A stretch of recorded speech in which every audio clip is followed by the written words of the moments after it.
Magandang araw po sa inyong lahat.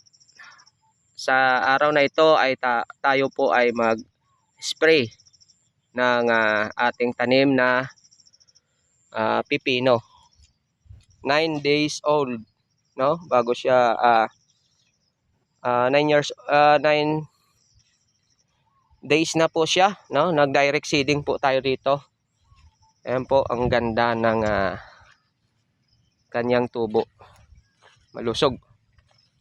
At agapan na po natin sa pag-spray ng mga pang-insecticide, fungicide para hindi na mag-prevent na tayo ng maaga, para madali na natin hindi magkalat ang mga sakit at hindi mabutas ang kanyang dahon sa mga insekto.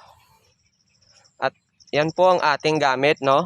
At ngayon may ulan ngayon, no? November 5. At may bagyo nga tayo doon sa Luzon. Ingat po tayo.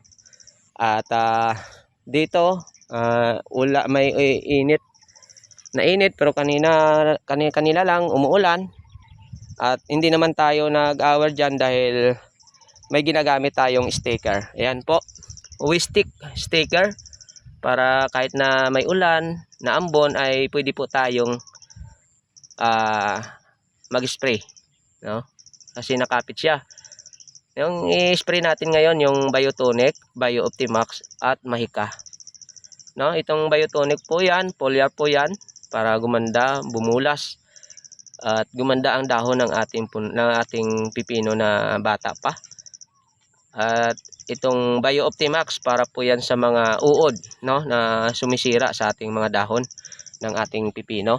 At ang Mahika para sa fungicide.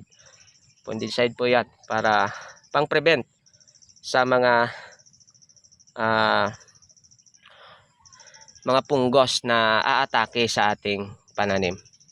Ayun po, yung takal po natin dyan ay sa Wistik ay 5 ml lang, sa Biotonic 10 ml, sa Bio-Optimax 10 ml, at sa ating Mahika 10 ml, no?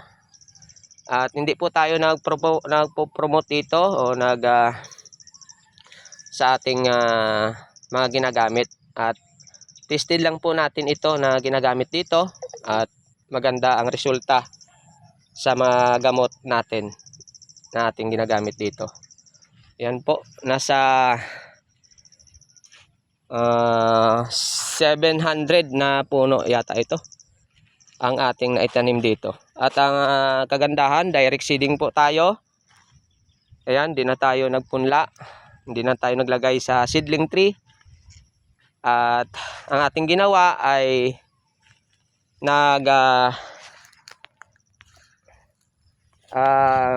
inano muna natin yung buto, no? Nagbabad tayo ng buto ng mga 4 hours.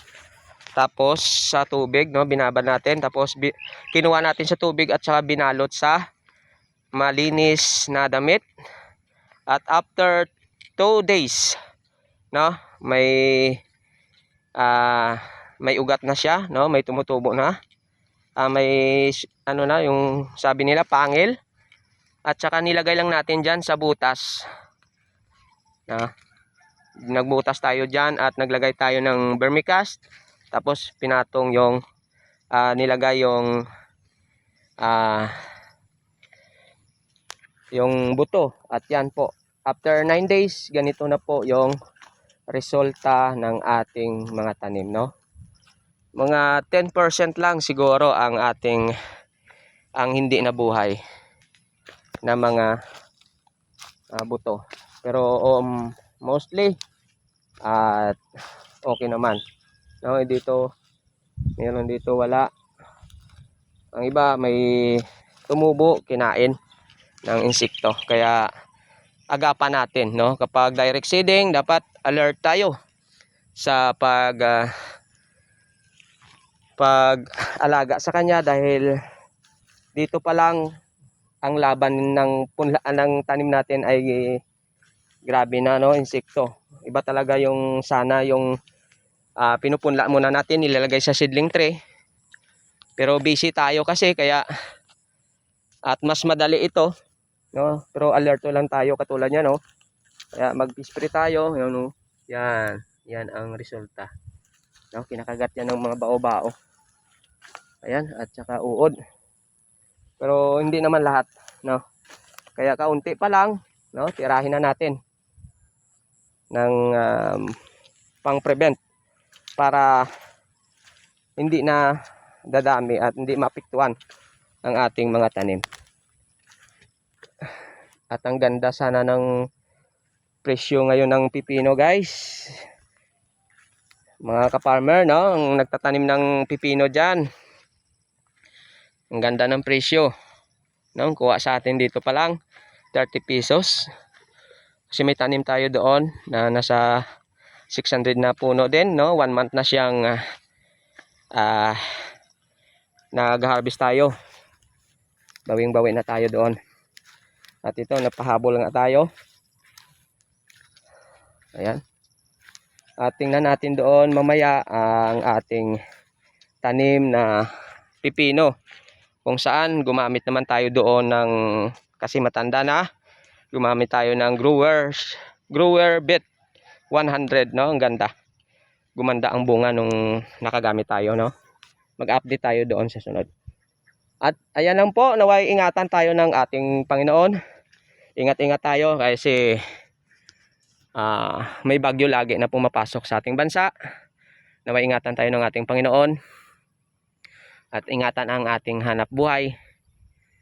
Kasi pag pinasukan din tayo ng mga kalamidad, ay wala rin to ang ating mga tanim. Pray lang tayo sa ating Panginoon na maging okay ang lahat. Salamat po sa inyo. God bless.